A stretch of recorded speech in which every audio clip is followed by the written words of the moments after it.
The new district app is available in the App Store and Google Play. Simply search for the Williamsville Central School District and you will see an icon featuring the Williamsville logo. Click to download. While this is a district app, there are ways to view and receive school-specific items and notifications. The data and information on the app is reading off of the district website, so updates to the website are reflected in the app, whether that be personnel changes or information throughout the course of the school year. Content and information is reformatted from the district website into a mobile responsive format specifically for the app. On the app, you'll find district and school information, a link to contact us, the district directory and calendar, a link to the WITS login portal, street directory, employment information, registration information, supply lists for the start of the school year along with parent organization information, transportation information, a link to lunch menus, links to school start times and cell phone policy research pages, curriculum overview, athletics, the arts, the district newsletter, and resources which include the strategic plan, DEI plan, code of conduct, and safety plan. District and school information is where users can find phone numbers, school calendars, and contact information. When opened, users will see a listing of the district and all of the schools.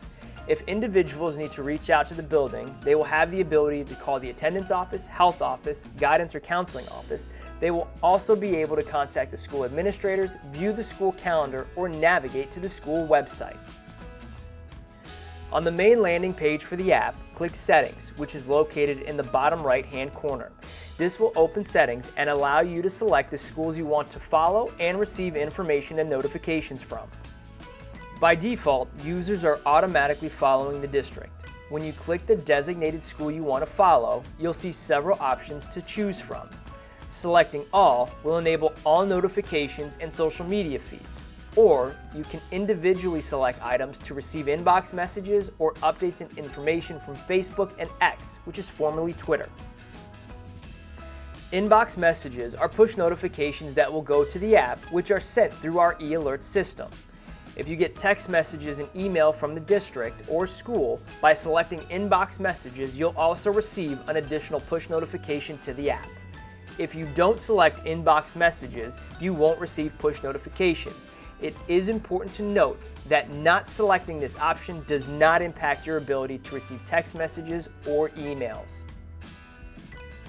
If you select to see posts and updates from social media, on the landing page, the feeds will display at the top of the app. If you don't select any, you'll only see the app icons and information. The next item in settings, which is a key feature of the mobile app, is the translation function. Click Select Languages, select the designated language, and when you return to the home screen, the app will be displayed in that language. The example you're seeing here is Spanish. While it translates the app content, if the information links to mobile responsive pages through the website and the app, there is one more additional step for translation. As an example, if the app is translated and you click the district directory, if you navigate to that page, individuals will need to use the translate function at the top of the page, similar to the website, and select the designated language in order to translate that content.